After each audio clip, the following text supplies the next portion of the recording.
Então, boa noite, bem-vindos a mais um episódio do Porquê História, que é o nosso projeto que busca responder duas perguntas que foram propostas pela nossa professora Letícia Krill na disciplina de Introdução aos Estudos Históricos, que são: para que serve a história e qual o sentido de ensinar e pesquisar a história hoje? Cada grupo tinha a opção de escolher como iria realizar esse projeto para responder essas perguntas, e nós decidimos por fazer uma série de entrevistas com pessoas formadas em história, atuantes ou não na área, e quando atuantes, elas são atuantes na educação básica, ensino médio, ensino superior, para a gente realmente trazer essa troca de experiências, né? Então, hoje, o nosso entrevistado é o professor Murilo Fernandes, que é graduado pela UPF no ano de 2018, atua na área como professor desde 2019 e é mestrando desde o ano de 2021. Ele tem especialização em metodologia da geografia e é professor de história, geografia e ensino religioso na rede pública e rede privada. Meu boa noite, professor. Já vou adiantar meu agradecimento pela sua participação, é muito importante. Já trazendo um pouco que é também bem especial para mim, porque o professor Murilo foi meu professor no ensino médio, e é muito legal agora a gente na universidade está tendo essa troca.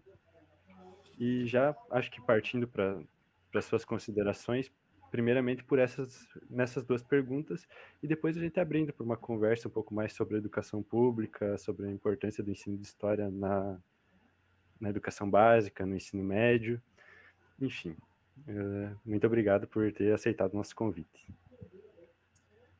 Boa noite a todos que vão estar assistindo essa entrevista aí, aos colegas, e eu que gostaria de agradecer pelo convite, né? É sempre uma satisfação falar sobre história, principalmente com pessoas que estão estudando e serão meus colegas aí futuramente, e satisfação em rever aí o antigo aluno BSEC, o Vicenzo, acho que vocês chamam ele de Vicenzo, né? Provavelmente.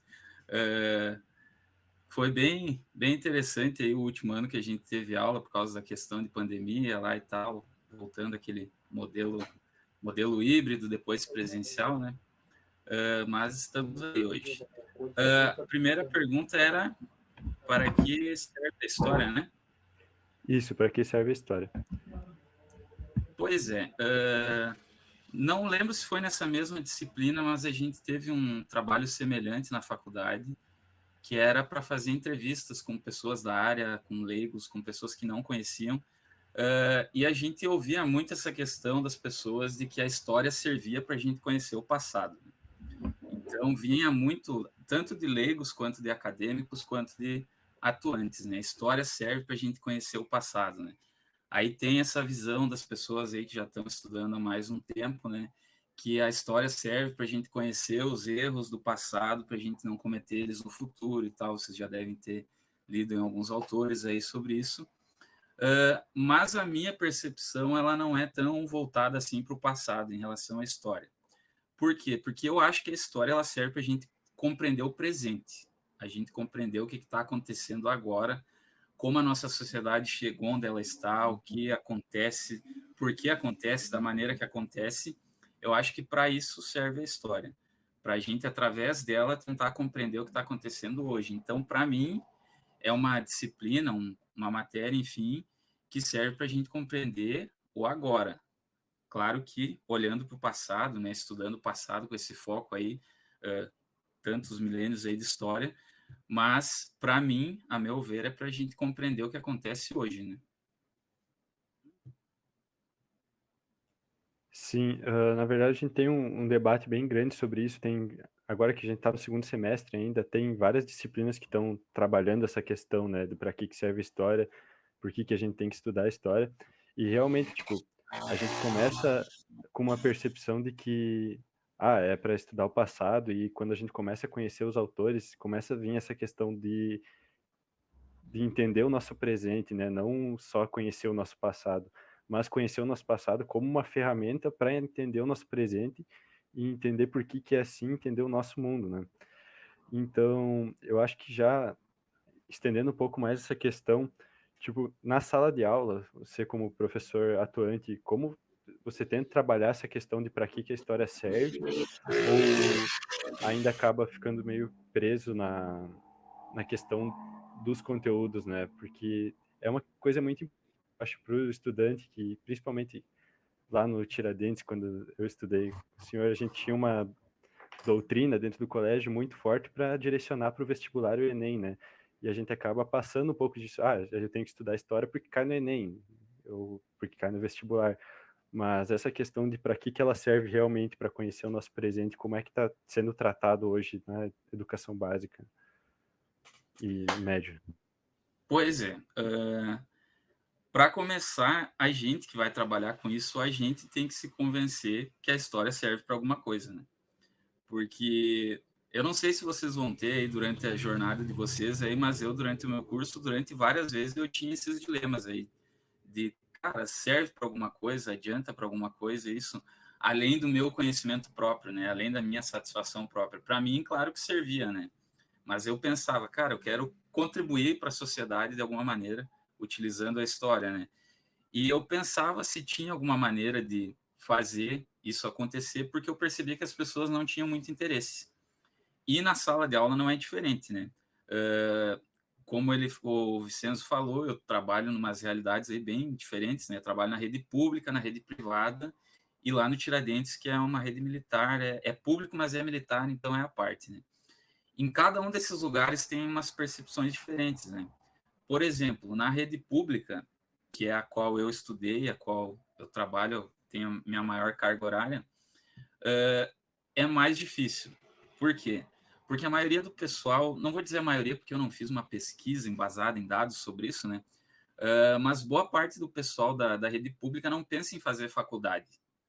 Então, eles pensam em trabalhar, ter um emprego bom, conseguir uma renda e tal. Assim como eu, quando eu estava no ensino médio da rede pública, milênios atrás, eu não tinha interesse em fazer faculdade. A faculdade de História foi aparecer bem depois na minha vida.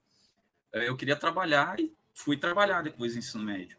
Então, essa ferramenta que tu utilizaria para tentar fazer as pessoas estudarem, compreenderem história, que é vai cair no vestibular, vai cair no Enem, na rede pública já fica meio difícil, né? Por exemplo, nas escolas de periferia, porque o pessoal não quer fazer faculdade, boa parte deles, né? Não quer fazer nem vestibular, essas coisas.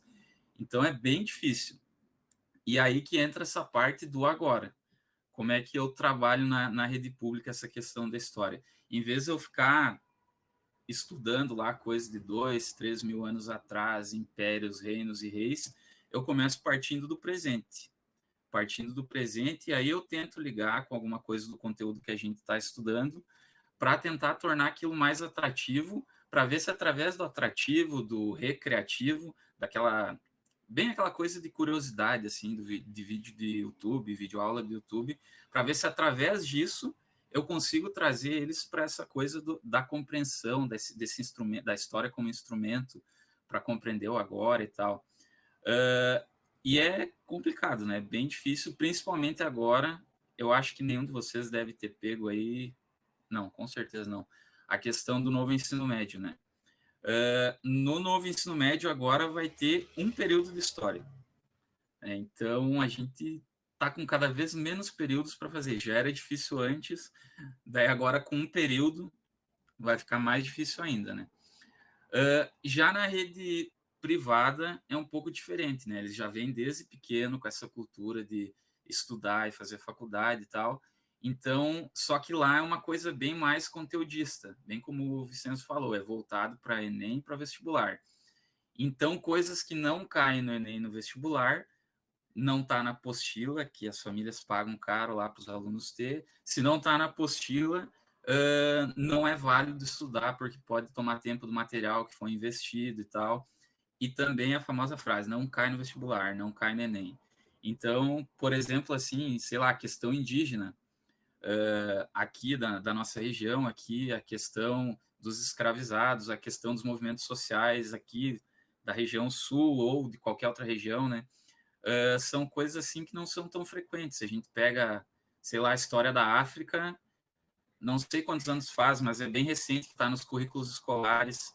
Então, os professores mais antigos, eles não tiveram história da África na faculdade. só os currículos novos aí que estão tendo história da África. Então, são questões assim que está cada vez mais difícil da gente utilizar a história para esse propósito, né? Porque é ou para te tentar focar no vestibular, no Enem, nessas coisas assim, ou naquela coisa das curiosidades, da recreação, assim, para te conscientizar mesmo as pessoas, é bem difícil. Vai ficando cada vez mais com essa questão da redução dos períodos aí, mas a gente se esforça, né? Não sei se cada turma, né? Mas eu acho que cada 2, 3 turmas sai um Vicenzo da vida aí que vai para a faculdade de História e vem ajudar nós aí nessa luta aí para utilizar a história como um instrumento aí de mudança social e tudo mais. Realmente é uma realidade difícil. A gente até tinha separado essa questão de trazer esse gancho do novo ensino médio, né, de como fica o ensino de história, trazendo um pouco para sua realidade, né, de como você sente que vai ficar e qual o papel que a história vai tomar como, digamos, acho que junto com a geografia como representante das ciências humanas no ensino médio, né, porque a gente vai ter a perda do ensino religioso, da filosofia, e é bem importante, eu acho, você trazer essa questão. E já eu acho que partindo para a segunda questão ali, de qual o sentido hoje de ensinar e pesquisar sobre a história? Pois é, eu acredito que o sentido para a gente continuar fazendo isso é justamente não deixar essa questão se perder, né? Claro que para isso ter sentido, tu tem que acreditar nessa questão da história como instrumento, né? Então vão ter outras vertentes aí de historiadores, de professores que vão ter outros motivos aí de por que serve a história e eles vão ter outros sentidos para isso, né? Mas para mim, que acredito nessa questão, o sentido disso é não deixar isso se perder, né? Porque quanto menos gente for cursar história, vão ficando aí os professores mais antigos, daqui uns tempos eu vou ser professor antigo já, e se ninguém continuar, isso vai se perdendo, né? A gente tem que continuar investindo, perpetuando isso, claro que adequando aos novos tempos, aí mudando as metodologias, as didáticas, a questão da pesquisa também, né? A questão de revisitar alguns pontos, né? Não é porque alguém pesquisou aquilo lá no século XIX que é aquilo lá. A gente tem que revisitar no século XX, revisitar no século XXI. A gente vai ter outra percepção de mundo nesse período, quando a gente for pesquisar uma fonte primária, por exemplo. Então, tem que estar sempre renovando, né? O contingente do pessoal que vai trabalhar com isso. Então, para mim, o sentido é a de renovação, de estar renovando o pessoal que vai trabalhar com isso, que aí tu renova o ponto de vista, se adequa à sociedade, como ela vai se transformando, e também para isso não se perder, né? Porque quanto menos gente trabalhar e pesquisar com isso, menos material a gente vai ter, menos professor a gente vai ter, e acredito eu, essa é uma opinião bem parcial, né? Que a sociedade seria muito pior sem profissionais da história, né? Então, eu acho que quanto mais de nós estivermos aí na área, mais chances a gente tem de melhorar como sociedade, né? Acredito eu. Eu acho que ali quando você respondeu a primeira pergunta, ali você trouxe aquela questão de uma importância pessoal na vontade de estudar a história, né? E eu acho que também todo mundo já carrega um pouco dessa questão na hora de ensinar, né? Todo mundo que vai fazer licenciatura em história também já tem uma vontade de ensinar, uma vontade de também aprender, continuar aprendendo. Mas essa questão da história, do sentido da história também ser a questão de incentivar as mudanças sociais, incentivar o conhecimento do passado para entender o presente e propriamente como usar isso para mudar a sociedade, para melhorar sempre, né? É uma coisa muito importante, eu acho que motiva todos que estão estudando, além da motivação própria que cada um tem, né? Pois é, eu quando eu entrei na faculdade, eu queria fazer o bacharel em História, né? Eu queria trabalhar com pesquisa, que era aquela coisa bem particular, assim, bem pessoal. Não tinha nada dessa questão, assim, ideológica, essa questão social de utilizar a história para isso, né? Era simplesmente porque eu gostava de história, queria muito trabalhar com aquilo, queria viver ambiente aí de pesquisa, de produção de material, produção de livro e tal. Tem essas outras áreas aí, né? Trabalhar com documentário, arquivo, museu, essas coisas assim, eu gostava bastante, né? E na época que eu fui cursar, não tem ainda, eu acho, bacharel ali na UPF, eu tive que ir para licenciatura. E no começo eu confesso que eu fui com um pesar, assim, porque eu pensava, vou ter que fazer estágio em sala de aula, vou ter que trabalhar em sala de aula. E foi bem, no começo foi bem assustador, assim, porque a sala de aula assusta, gente. Quem não teve sala de aula aí, pública, privada, militar, seja a sala de aula que for, ela assusta de começo, né? Mas aí logo que eu entrei, comecei a fazer os primeiros estágios, assim, que eu comecei a entrar mais em contato, daí sim com essas questões aí que eu mencionei para vocês, né? As questões sociais, as questões mais ideológicas não no sentido político da palavra, assim, né? E aí que eu comecei a perceber como era importante esse papel e como eu poderia contribuir, além de contribuir para mim mesmo, né, que eu estaria fazendo a mesma coisa, estaria pesquisando, estaria inserido no mesmo ambiente que eu estava, eu poderia contribuir para a sociedade de alguma maneira, né? Para as escolas públicas ali que tem carência de professor, até mesmo os professores que se formam, muitos não querem estudar, trabalhar em escola pública, a gente sabe aí os motivos, né? Aí tem essa defasagem na escola pública. Eu já pensava, não, preciso trabalhar lá, porque é onde precisa profissional. Mas todas as áreas precisam, né? Não é só a escola pública, né? Então, isso acaba entrando em contato, conversando com as pessoas. O curso de História em si, ele é um amálgama de pessoas distintas, não tem um padrão assim. Então, o convívio com essas pessoas começou a me despertar essa vontade aí de ir para a sala de aula, e depois que eu fui, eu comecei a me sentir cada vez melhor, apesar de ter sempre aquele nervosismo quando a gente vai para uma sala de aula nova, quando a gente vai fazer uma entrevista, principalmente, né? Mas é um ambiente fascinante, porque tu tá fazendo aquilo que tu gosta, tu é remunerado por aquilo e ainda tu tem a possibilidade de contribuir, né? Então, é muito gratificante essa questão para mim.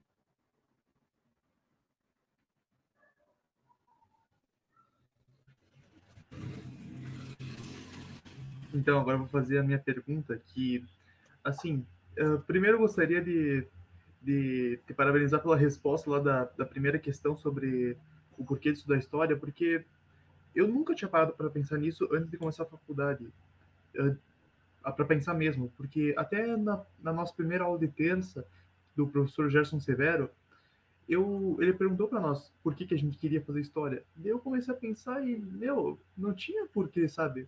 Porque eu nunca tinha parado para pensar realmente. Daí que eu fui notar que eu só gostava de história porque eu gostava. Não tinha uma razão especial. Daí, com o tempo, fui criando essa mesma ideia que tu falou, tá ligado? E então a minha pergunta é qual a importância da história no ensino básico, né, na escola básica? Então, eu vou tentar assim ficar livre de polêmicas, tá? Mas é difícil, principalmente com uma questão dessa, né? O Vicente, se ele bem lembrar, nas nossas aulas lá eu era liso, era muito ensaboado para algumas questões assim, porque hoje em dia qualquer coisa que tu responder, tu vai ser taxado como esquerdista, comunista, enfim, tudo que é tipo de adjetivos aí, simplesmente por tu trazer questões históricas. Nada mais do que isso, né? São fatos, são artigos científicos, são estudos e tudo mais, né? A importância, acredito eu, para a educação básica, pessoal, é para eles terem uma compreensão da sociedade que eles vivem. Em que sentido? Eu vou só trazer um exemplo atual, né? Independente da minha opinião sobre ou do meu posicionamento sobre contexto político aí de eleições presidenciais, né? A gente tem uma parcela da população que está se manifestando a favor de um golpe militar, de uma intervenção militar, ou seja, essas pessoas não são favoráveis a um modelo democrático de governo, certo? Acredito eu que tenha sido, de certa forma, ou uma falha, ou uma defasagem, ou uma vista grossa durante a educação básica, né? De tu sentar e ter uma aula, conversar, explicar o que é democracia, explicar o que é um regime militar, o que é uma ditadura. Lembrando que é independente de partido, de viés político, de ideologia, é só tratar sobre isso, conversar sobre isso na educação básica, o que é uma ditadura, o que é um regime militar, quais as vantagens de se ter uma democracia, apesar de ela ser cambaleante e frágil como é a nossa, né?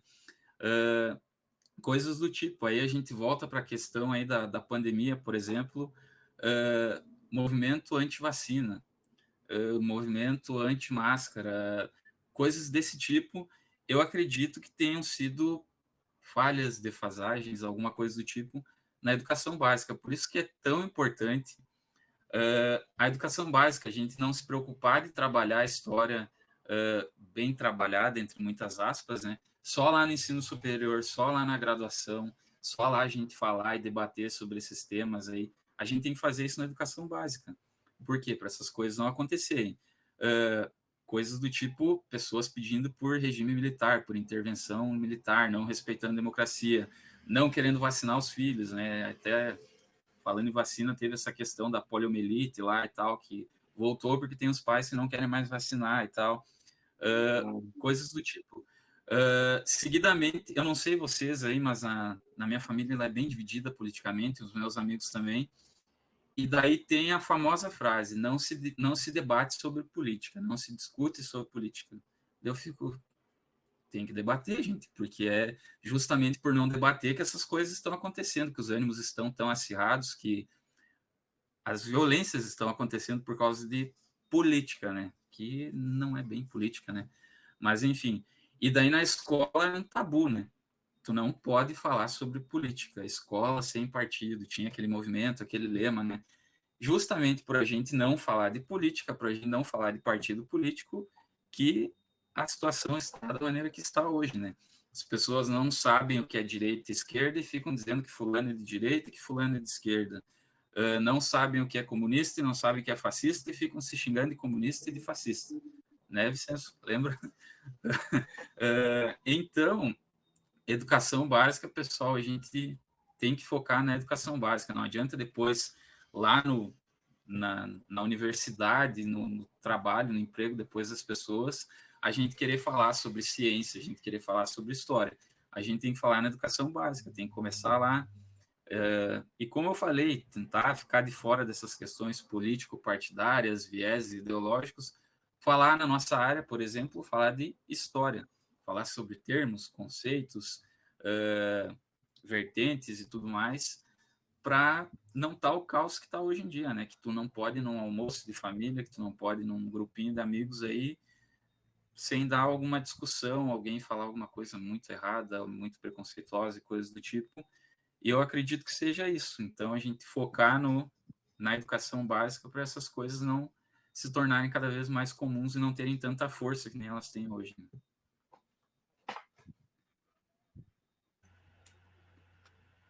Bom, obrigado pela resposta. E assim, é uma coisa que dá para vivenciar bastante, principalmente no meu ambiente de terceirão, acontecia de vez em quando.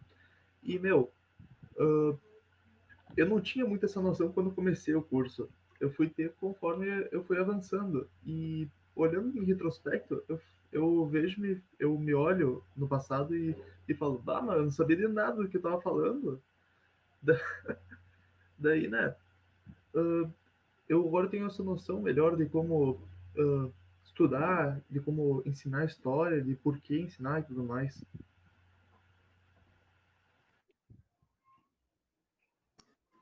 Isso tudo é uma questão de vivência também, né?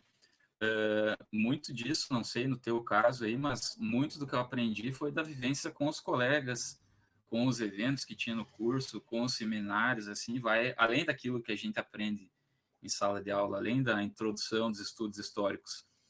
Se vocês forem pegar só a bibliografia, por exemplo, da disciplina de vocês aí, talvez ela não traria tantas ideias diferentes quanto vocês entrevistando pessoas, por exemplo, né? vocês vão ouvir um público maior, não que não seja importante, muito pelo contrário, né? Vai agregar para a pesquisa de vocês. Mas é uma jornada contínua, né? A gente não... Eu, pelo menos, eu não me considero pronto, nem apto nunca. Tanto que essa primeira questão aí que vocês trouxeram de para que serve a história, eu tive que pensar muito, porque lá no começo do curso, para mim, servia para mim, depois de um tempo servia para uma coisa mais social, e daí depois que eu não falei mais aquilo, esqueci, comecei a trabalhar e tal, e ficou esquecida, né? E talvez daqui a um tempo modifique isso, espero para melhor, né? Porque a gente está sempre, eu pelo menos estou sempre em construção, sempre tentando estudar, agregar novos conhecimentos aí de alunos também, não só de colegas, mas é bem isso, a gente sempre vai se modificando e construindo conhecimento aí na jornada da história.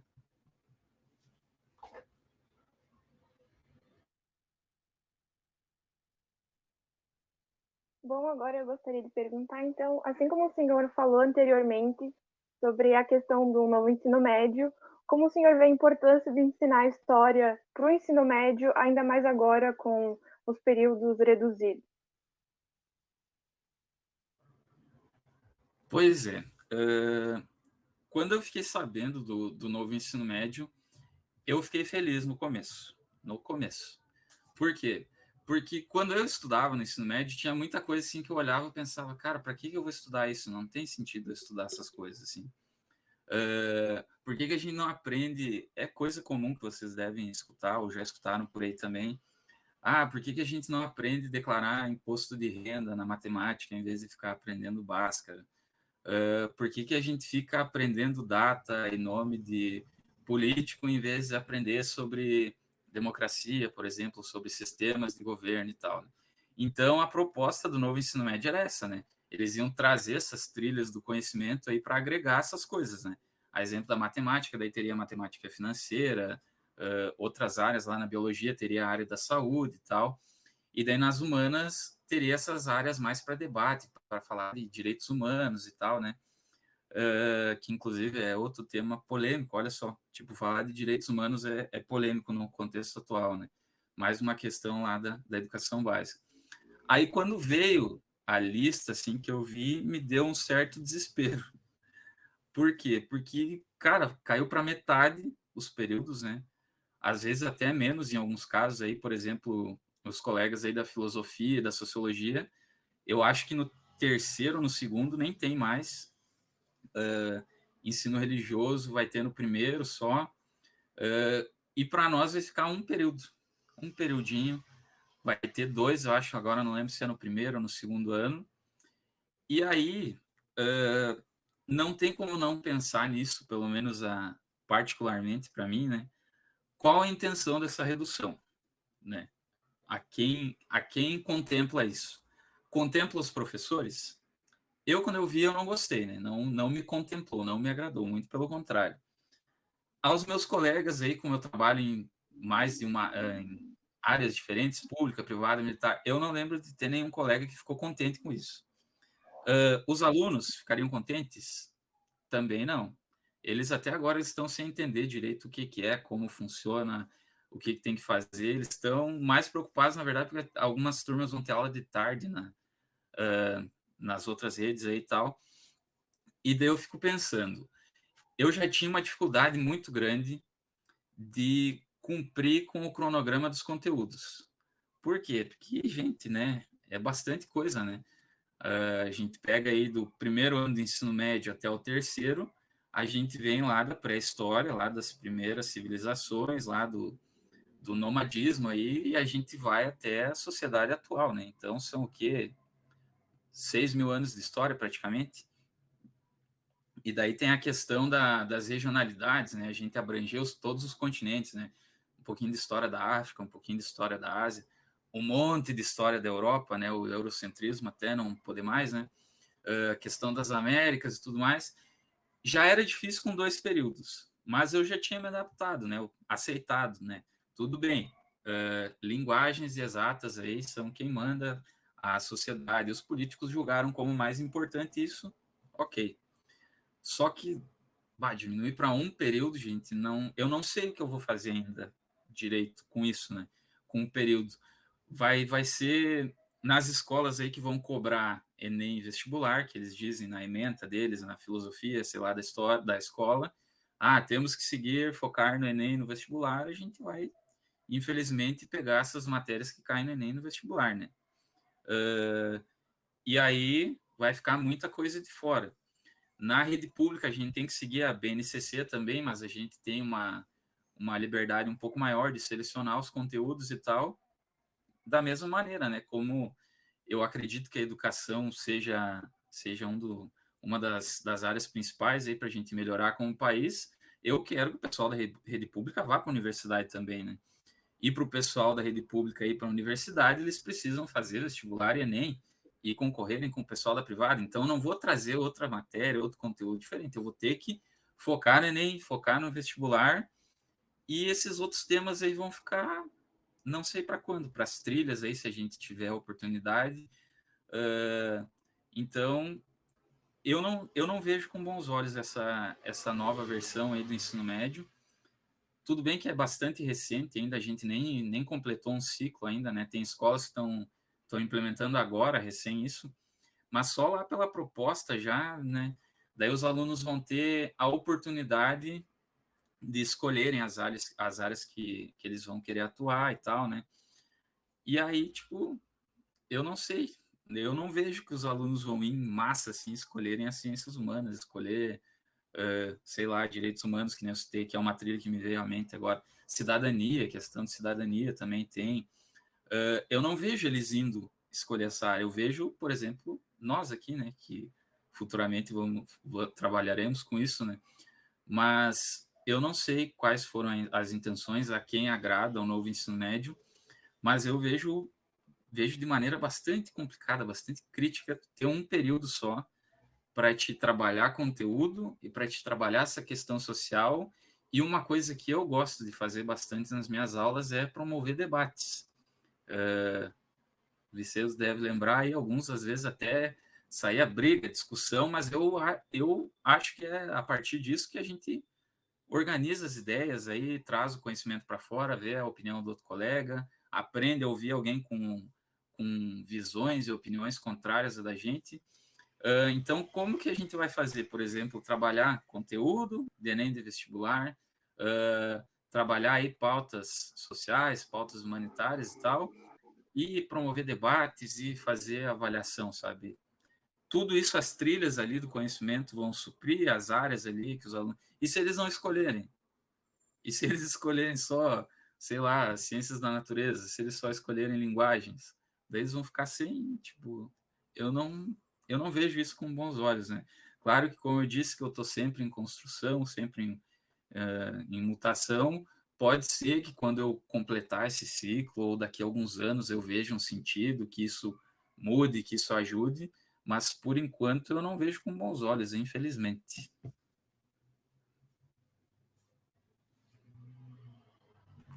Bom, eu gostaria de aproveitar e perguntar qual que seria a expectativa para o futuro em relação a isso, que tem essa troca de governo, como é que vai ser depois, e daí o que vai dar, né? Que agora vai ter um ministro da educação diferente e de repente vai voltar atrás. Não sei o que vai acontecer daí. Pois é, eu também não sei. Inclusive, eu tenho medo do que vai acontecer, né? Porque é o seguinte, essa proposta aí do novo ensino médio, ela não é desse governo 2018, 2022 aí, que não citaremos o nome. Ela não é desse governo, ela é bem anterior. Se não me engano, ela é lá do governo da Dilma, só que ela tinha um viés diferente, aí quando o Temer assumiu, que tomou esse formato que tem hoje. Então, é uma coisa bem mais antiga aí, que demorou para se desenvolver. E eu acredito eu, que vai seguir assim durante um tempo. Eu não acho que, por exemplo, nessa primeira gestão aí do governo seguinte, eu não acho que vai haver uma mudança significativa deles disserem, não, vamos, por exemplo, a nossa área aqui está muito pouco período, um período só, vamos colocar 2. Aí, durante essa gestão, eles vão... Eu não acho que vai ter essa modificação.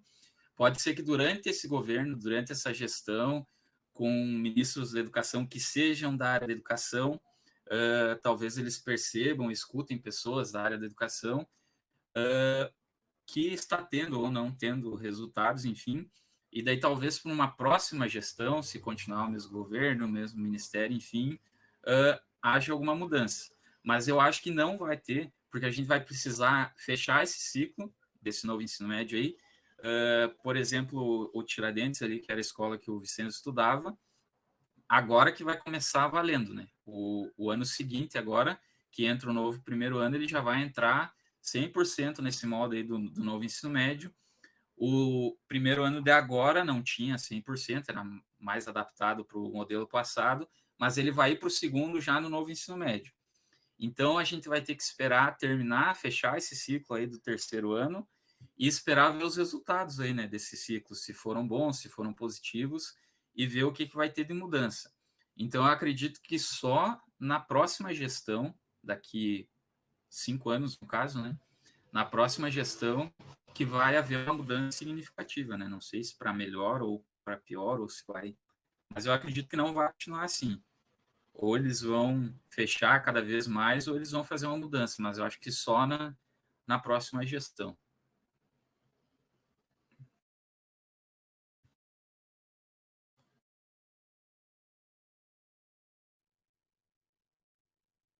Bom, então agora dando continuidade nas ideias, né? Puxando também para o lado agora para minha pergunta, professor, você conseguiria dizer qual a importância de ter uma educação, um ensino público e qual a importância de haver um ensino público de qualidade?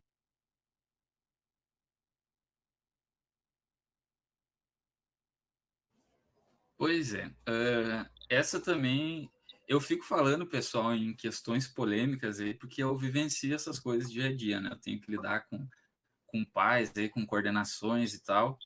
Então, uma questão que é polêmica hoje em dia é desigualdade social, certo? Tem uma parcela da população que acredita que a desigualdade social ela acontece por falta de esforço e de vontade das pessoas. Então, elas não estudam, não trabalham, não se dedicam, elas são pobres e continuam pobres. Que chamam de meritocracia, no caso, né? Tem bastante gente que é adepta aí dessa questão da meritocracia. Então, tu não se estuda, não se esforça, tu não vai ascender socialmente, né? Tu não vai se alçar às classes mais altas aí da sociedade. Não é o que eu penso no caso, né? Eu acredito, pessoal, que a importância de a gente focar no... Não digo focar, dar todas as energias na questão do ensino público. É a gente ter mais zelo, mais atenção pela questão do ensino público. Por quê? Porque, como eu disse, muitas vezes a questão econômica ela está atrelada a sucesso, né? Então, para te ascender socialmente, tu tem que ter dinheiro, tu tem que ser de uma classe mais alta da sociedade. Inevitavelmente, isso está ligado a conhecimento, a estudo, né? Dificilmente vão ter pessoas aí que vão ser das classes mais altas, que vão ser ricos, que não têm uma faculdade ou que não têm um curso ou uma especialização de qualquer coisa que seja, né? Só que essas pessoas, elas são de famílias mais abastadas, os filhos vão continuar sendo abastados e vão seguindo esse ciclo. Algo semelhante vão acontecer com as famílias mais pobres, que são a maioria que estão na educação pública, no ensino público, né? Só que esse pessoal do ensino público vai concorrer a essas vagas aí de universidade, de faculdade, que está ligada à questão econômica, como eu tinha mencionado, vai concorrer com o pessoal da rede privada de ensino, né? Então, a rede privada ela tem algumas vantagens em relação à rede pública de ensino, e o que acontece? Quanto mais escanteada, quanto mais sucateada for a rede pública de ensino, a educação básica, no caso, mais vai se manter essa disparidade, essa desigualdade social. Mais ela vai aumentar e mais forte ela vai ficar. Mais difícil vai ser para as pessoas romperem isso, né? Então, é muito importante vocês aí que vão ser professores aí no futuro, tem colegas, não estou fazendo crítica, né? É só uma constatação. Tem colegas que não querem nem passar perto da rede pública. a rede pública é um caos, porque não tem investimento, porque paga pouco, porque isso, e daí depois está lá reclamando da sociedade, está reclamando da política, reclamando. Mas uma coisa está diretamente ligada à outra, gente. Então, quanto mais tu focar na rede privada, ou em outras redes, enfim, não estou fazendo crítica, até porque eu trabalho na rede privada também, né? Quanto mais tu focar na rede privada e tu não querer trabalhar na pública, mais isso vai se manter, né? Então, pessoal lá das famílias mais abastadas e vão continuar naquela questão, e o pessoal pobre vai continuar pobre, né? Tanto economicamente quanto de conhecimento. Então, e uma coisa assim, agora que eu faço parte dessas realidades aí, eu vejo que muita gente fala isso por falar, da educação pública ser sucateada, dos professores não serem bons e tal. A mesma aula que eu dou na rede privada, eu dou na particular. É o mesmo conteúdo, o mesmo material, a minha vontade é a mesma. Não muda nada. A diferença é toda uma questão social que envolve isso, né, na questão pública. Quantos alunos aí eu tenho que no 8º, no 9º ano já estão tendo que trabalhar? E daí eu vou para outra rede, tem alunos aí que saem do ensino médio, sem nunca precisar ter trabalhado, vão lá, fazem a faculdade inteira sem nunca precisar ter trabalhado, gente. Então, são coisas assim, são questões bem diferentes. E daí a gente começa a deixar de lado a rede pública, não investe na educação, com empenho na questão da rede pública, e essa defasagem só vai aumentando, né? Tanto na questão econômica, que é, querendo ou não, é como a gente mede se uma sociedade é desenvolvida, se uma sociedade é boa de se viver. Então, essa questão econômica vai ficando cada vez mais latente com a desigualdade social, a diferença gritante entre ricos e pobres, a quantidade principalmente, e também não só isso, né, a questão de conhecimento, de intelectualidade, né, que alguns tempos atrás, até mais adiante, aí, talvez vocês vão ver alguns autores aí, que o conhecimento ele era diretamente atrelado às elites, né? O conhecimento não era para as classes mais baixas. Então a gente investir, e daí por isso que eu digo que é um tema polêmico, né? Porque tu começa a investir na educação pública, parece que é uma afronta com o status quo, com o sistema vigente, né? Então eu acredito que seja importante a gente investir na questão da educação básica cada vez mais, com políticas públicas, com professores, seja lá o que for a maneira que acharem, justamente por causa dessa questão da desigualdade social. Eu acredito que estejam atreladas essas questões, né? Então, quanto melhor for a qualidade do ensino público, da educação básica do ensino público, até chegar a um ponto que vai se equiparar com as outras instituições, talvez essa desigualdade, talvez, né? Não sabemos, talvez essa desigualdade social diminua. Eu vejo a desigualdade social como um mal da sociedade, né? Não sei se outras pessoas discordam, mas eu vejo dessa forma, né? Então, investir na educação básica seria investir para diminuir a desigualdade social, acredito eu. Professor Murilo, essa entrevista está sendo muito gratificante para nós. Falar de história, acredito que os nossos pensamentos se assemelham. É falar de passado, presente e, consequentemente, futuro. Falar sobre Estado, educação, direitos sociais. E, incluindo em toda essa tua fala, acredito que a desvalorização do professor. Porque já estão desvalorizando as ciências humanas, diminuindo os períodos. Realmente muito difícil. Eu tenho uma filha de 11 anos que não tem interesse nenhum por história, por exemplo, que ela vá querer no futuro seguir uma faculdade, algo que se assemelhe nesse sentido. Mais exatas, matemática, português. Então, cada vez vai realmente ficar mais difícil. E outro ponto é a desvalorização do professor. Como o professor disse que queria fazer bacharel, primeiramente, acredito que a grande maioria que está fazendo licenciatura tem esse desejo, primeiramente, justamente pela desvalorização. Eu acredito que não só na pública, mas na privada também. pelos próprios pais dos alunos, que desvalorizam o professor. Tem toda aquela questão social na privada, aquelas crianças têm mais condições, mas na pública precisam trabalhar desde cedo para ajudar o pai e a mãe. Alguns pais usam a escola como descarte de filhos para poder fazer alguma outra atividade. Então, eu acho que tudo isso que o professor falou durante a entrevista só vai contribuir, e com certeza as próximas que vão vir vão se assemelhar às suas opiniões, porque acredito que com os colegas aqui também se assemelhou a nós. Estamos discutindo sobre a BNC em outra matéria, vendo como é que vai ficar essa questão do ensino médio, e realmente é preocupante para quem já está no mercado, preocupante para quem está estudando como nós, para sermos futuros professores, e trazer a opinião de alguém que está vivenciando dia a dia na escola é muito importante. O professor quer contribuir com mais alguma coisa, finalizar?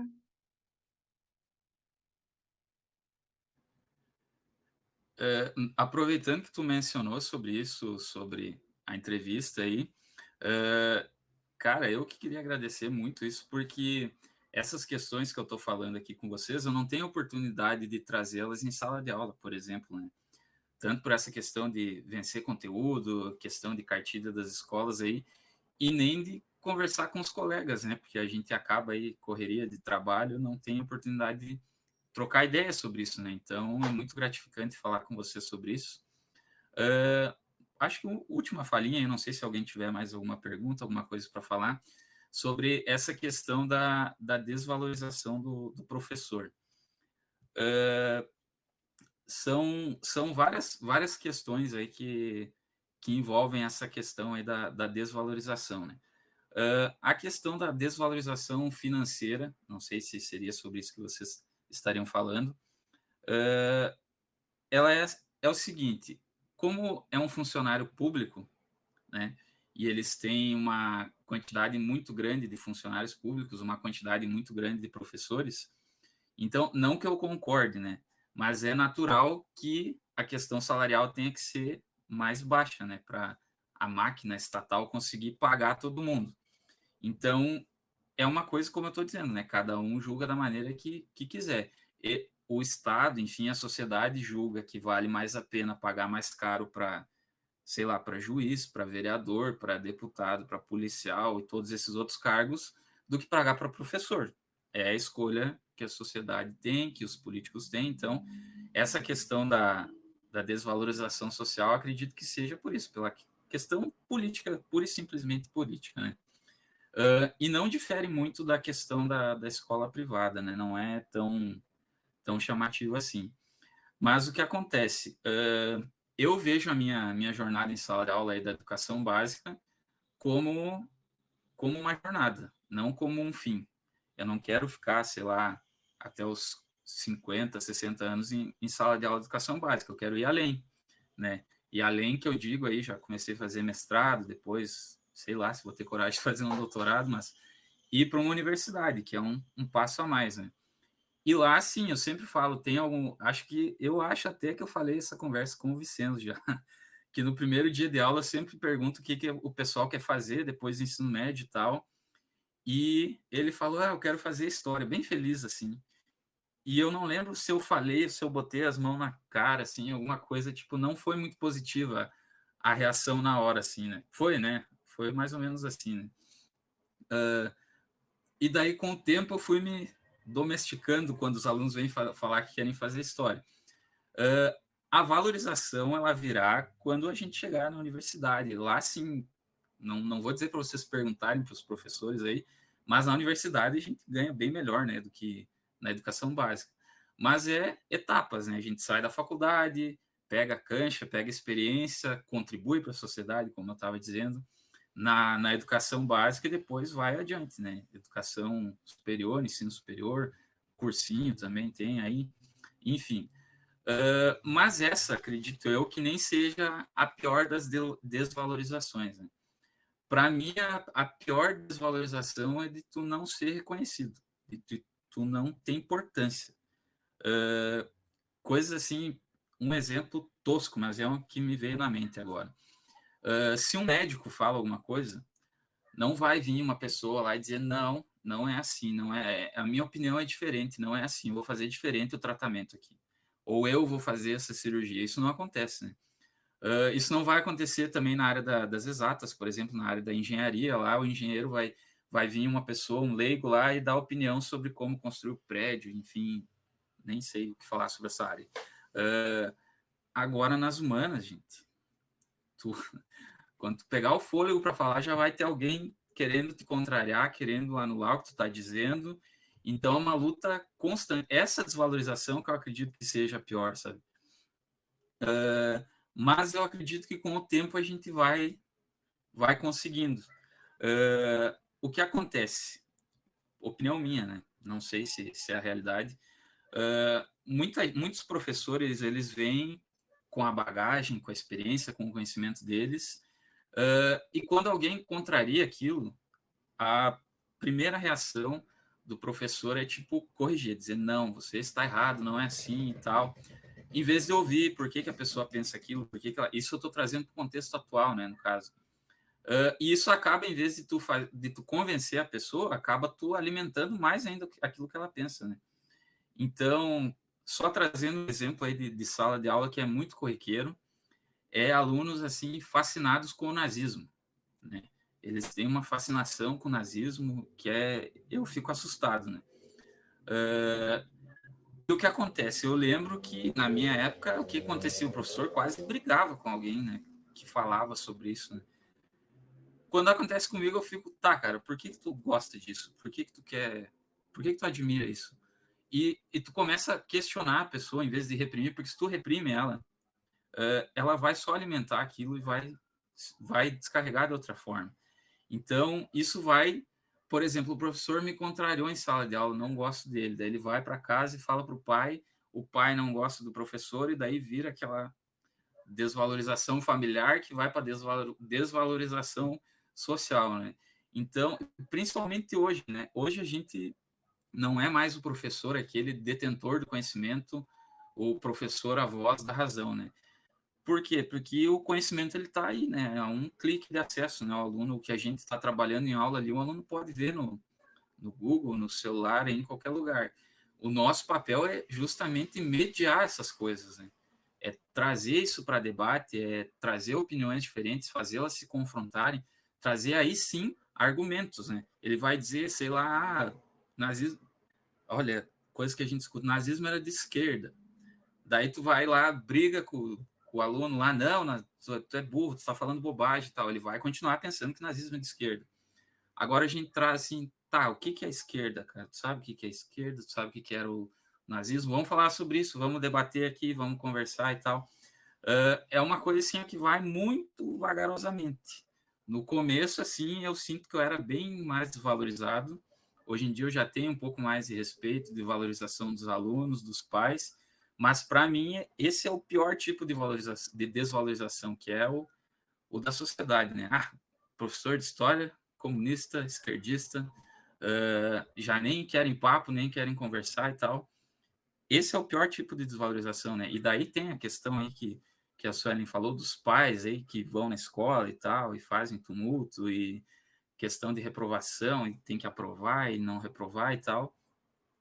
Mas eu acredito que essa mudança a gente não vai poder esperar sentado, né? Ela não vai acontecer se a gente não tomar partido, não agir. Então, isso cabe a nós, né? A sociedade não vai passar a nos valorizar enquanto a gente não se postar à frente disso, né?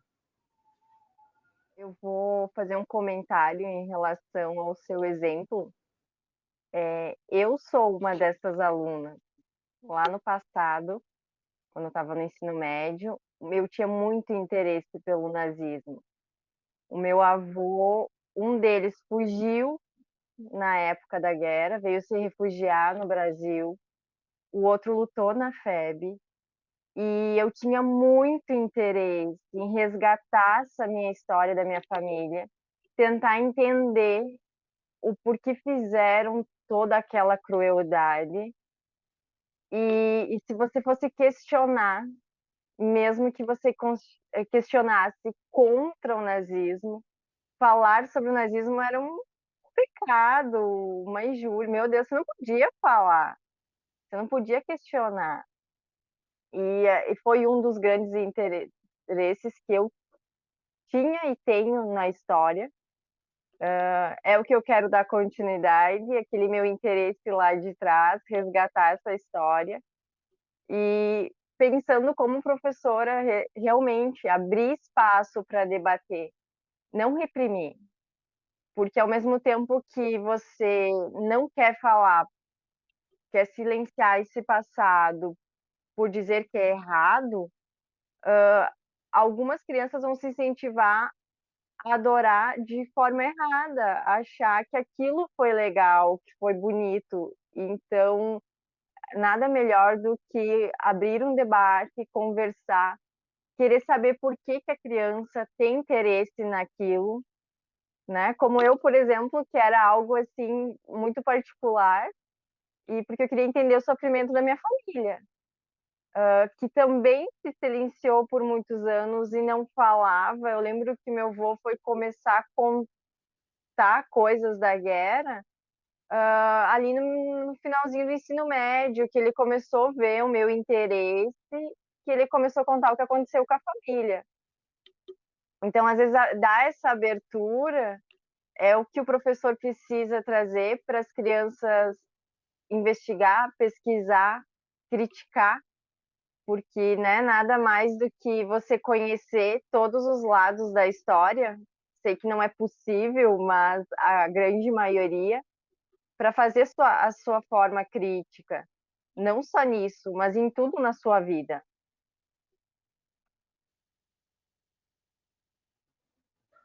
É bem isso, né? A gente tem que auxiliar eles a desenvolverem o senso crítico deles, né? Não transmitir o nosso senso crítico para eles, né? Não é moldar eles como a gente é. Vai ter, cara, por mais que a gente se esforce, se empenhe e a gente dizer o que aconteceu lá nos campos de concentração sobre o racismo, a eugenia e tal, vai ter uma cabecinha lá que ainda vai achar legal aquilo e vai gostar. Mas não tem, a gente não tem como ter controle dessas coisas, né? Mas a gente tem que auxiliar eles a desenvolver o senso crítico deles, a capacidade crítica deles, e não moldar eles como a gente quer, né? Ou fazer uma cópia nossa, um historiadorzinho, uma historiadorzinha lá, né?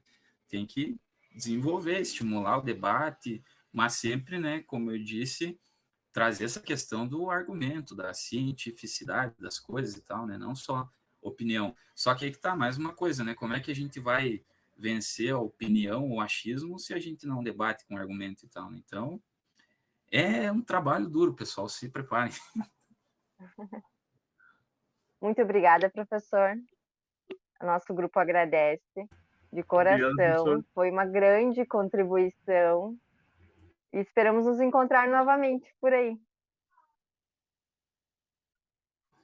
Eu que agradeço, pessoal, principalmente porque, como eu disse para vocês, né, a gente na correria de trabalho, a gente não tem tempo de debater essas coisas além aí dos conteúdos de sala de aula, né? Então, muito gratificante conversar sobre isso com vocês e muito obrigado pelo convite aí e nos vemos aí futuramente como colegas.